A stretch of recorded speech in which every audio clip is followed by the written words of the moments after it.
జై శ్రీరామ్. శ్రీమాత్రే నమః. శ్రీ గురుభ్యో నమః. 2024 సంవత్సరం జూలై మాసం 13వ తారీఖు నుంచి 2024 ఆగస్టు 26వ తారీఖు వరకు కూడా ఖగోళంలో ఒక ప్రత్యేకాంశం చోటు చేసుకుంటుంది.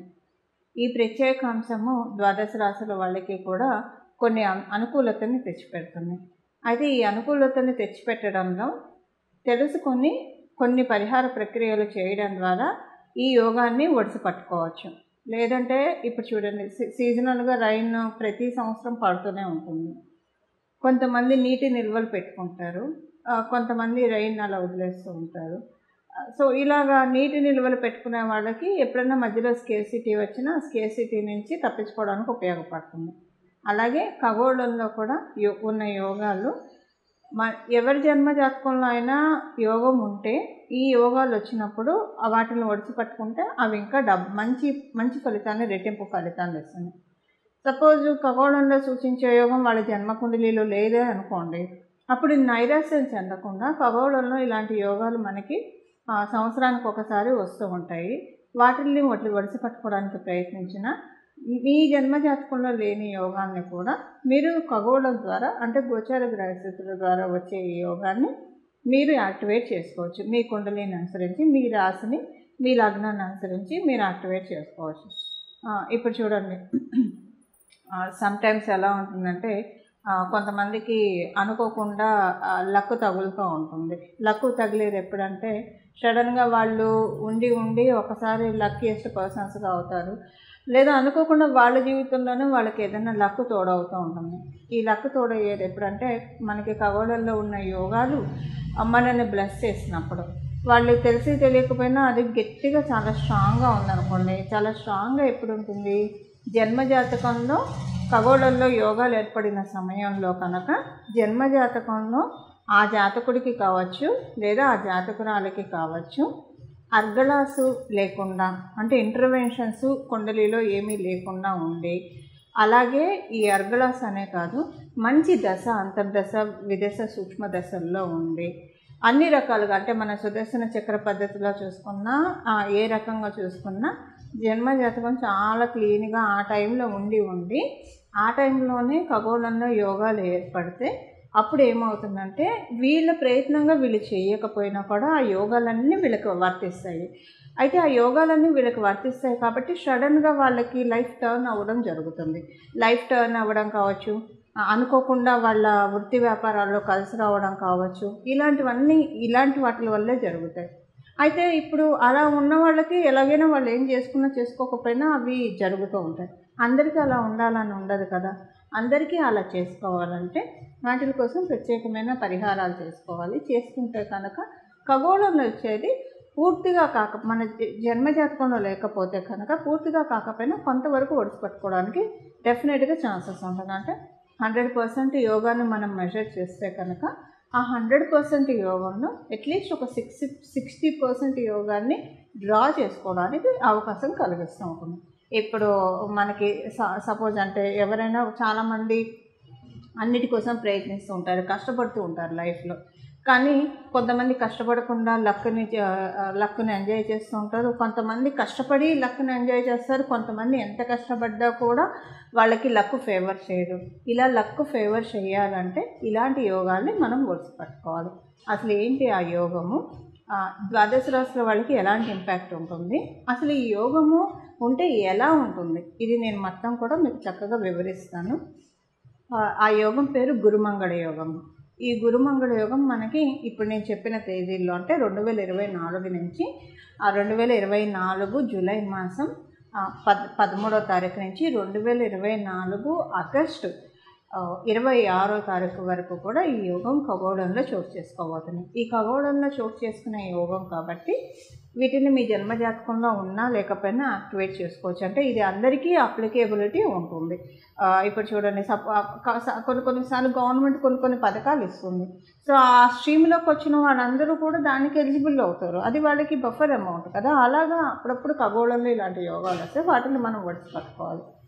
ఈ గురుమంగళ యోగం ఏంటి అంటే, ఎప్పుడైనా సరే మనకి మంగళ్ళు మన జీవితంలో ఏదైనా ఇనిషియేషన్ తీసుకోవడానికి, అంటే ఆదిలోనే హంసపాదు కాకుండా ఉండడానికి ఏదైనా ఒక మంచి నిర్ణయం తీసుకున్నప్పుడు, మన జీవితాన్ని ఉద్ధరించే నిర్ణయం తీసుకున్నప్పుడు, మన లైఫ్ బాగా స్పీడ్గా వెళ్ళడానికి, స్పీడ్గా అంటే వృత్తిపరంగా ర్యాపిడ్ గ్రోత్ రావడానికి, ఇలాంటివి రావాలంటే కొన్ని మనలో కరేజ్ ఉండాలి, మనలో డ్రైవ్ ఉండాలి. ఇలాంటివన్నీ ఉంటే కనుక చక్కగా విల్ పవర్ తోటి మనం పనులన్నీ చేసుకొని వెళ్ళగలుగుతాం. ఎలాంటి ఆటంకాలు వచ్చినా కూడా వాటిని అధిగమించుకుంటూ వెళ్తారు.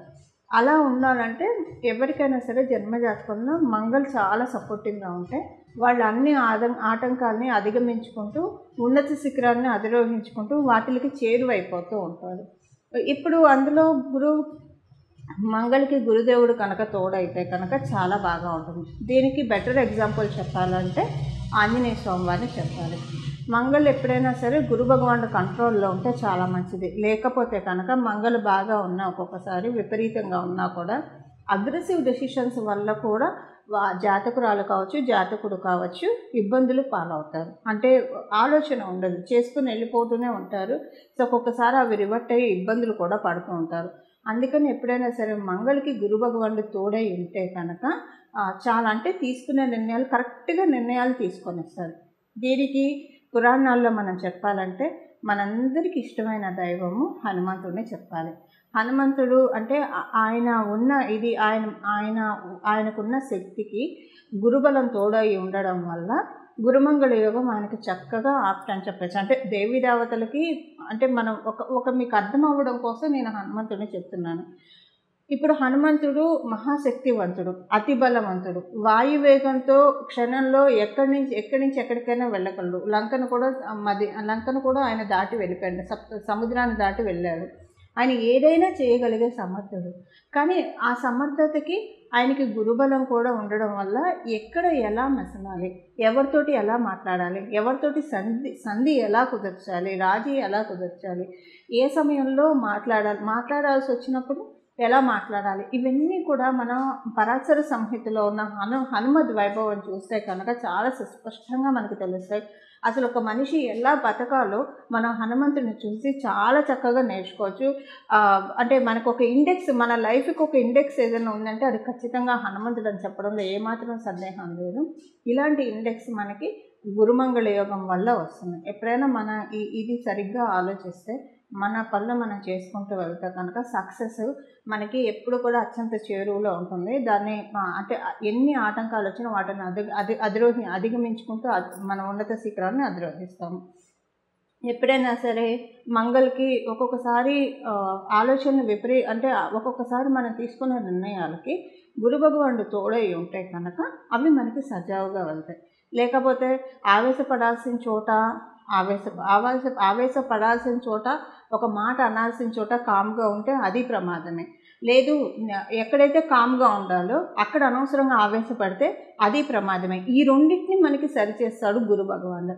అంటే ఎక్కడైతే ఆవేశం చూపించాలో, ఎక్కడైతే ఒక మాట మనం మాట్లాడకపోతే కొంచెం ఇబ్బందులు వస్తాయో అలాంటి చోట మనల్ని మాట్లాడేట్టు చేస్తారు. సో దట్ మనకి ఇబ్బందులు రాకుండా ఉంటాయి.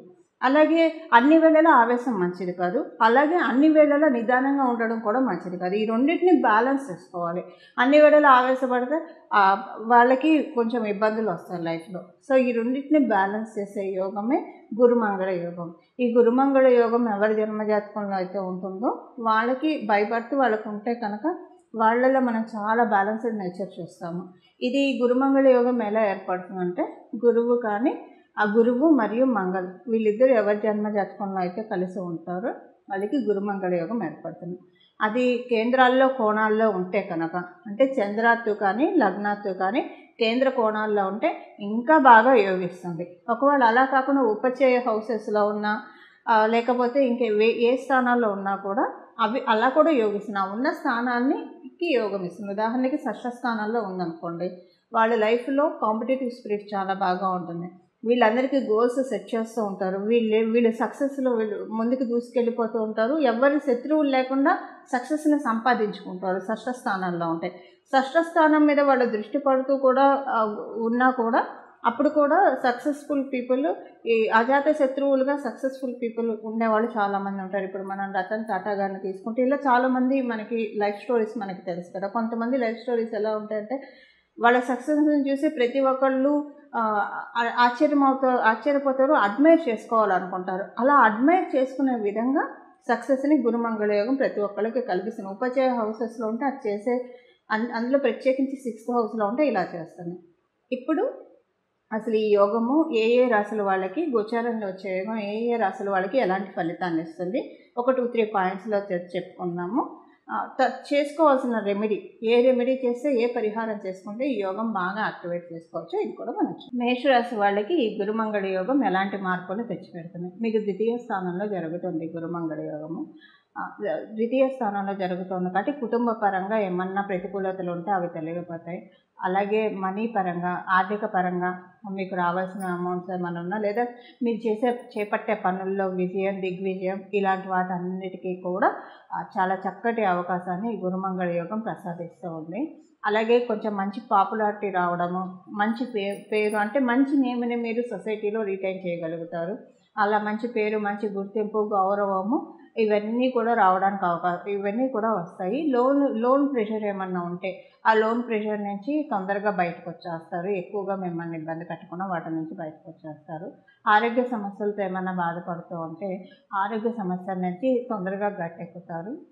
అలాగే ఏదైనా ఒక ధర్మకార్యము అంటే ఏదైనా శుభవార్త కావచ్చు, లేదా శుభకార్యం కావచ్చు చేస్తారు, మీ ఆధ్వర్యంలో జరుగుతుంది. ఇలాగంటే ఆనందంగా అనిపిస్తుంది ఆ శుభకార్యం మీరు చేయడం వల్ల. ఈ శుభకార్యం జరగడం వల్ల మీకు ఆ గురుమంగళ యోగం ఖచ్చితంగా ఇప్పుడు నేను చెప్పిన ఈ టైం ఫ్రేమ్లో శుభకార్యం జరిగితే కనుక అది ఏ రకమైన మీకు, మీ రిలేటివ్స్ ఎవరింట్లో అయినా సరే జరిగితే కనుక మీ అసోసియేట్స్లో డెఫినెట్గా గురుమంగళ యోగము మిమ్మల్ని బ్లెస్ చేస్తూ ఉంది. మీకు అది లాక్ అయిపోయింది, మీకు వస్తే తీరుతుంది అని చెప్పి అర్థము. పరిహారం కూడా చేసుకోండి, ఇప్పుడు చెప్తాను. అయితే ఇప్పుడు ముహూర్తాలు లేవు కదా, శుభకార్యాలు ఎలా ఉంటాయి అన్న సందేహం మీకు రావచ్చు. బర్త్డే ఫంక్షన్స్ అనుకోండి, సీమంతం అనుకోండి, లేదా ఇలాంటివి ఏమైనా, కొంతమంది ఇళ్ళలో సత్యనారాయణ వ్రతం చేసుకుంటారు, ఇలా ఏవైనా కూడా, లేదా మీరు ఏదైనా హోమం జరుగుతుంటే వెళ్ళి కూర్చోవడము, దేవతల పూజలు, దేవతల హోమాలు, దేవతలు అందరూ వస్తే అంతకంటే శుభకార్యం ఏముంటుంది చెప్పండి. ఇలా ఏవైనా కూడా ఇలాంటివి కూడా కౌంట్ వస్తాయి. ఇలా మీకు గురుమంగళ యోగం చక్కగా బ్లెస్ చేస్తుంది. చూసారు కదండి, గురుమంగళ యోగం మీ రాశి వాళ్ళకి ఎలాంటి ఫలితాన్ని ప్రసాదిస్తూ ఉందో. ఇప్పుడు చేసుకోవాల్సిన రెమెడీ, అసలు మీ రాశిలో ఈ యోగం ఉందో లేదో మీకు తెలియదు, కానీ ఇది గోచరంలో ఉంది కాబట్టి మీకు తెలియాల్సిన అవసరం కూడా లేదండి. చక్కగా ఈ పరిహారం చేసుకోండి.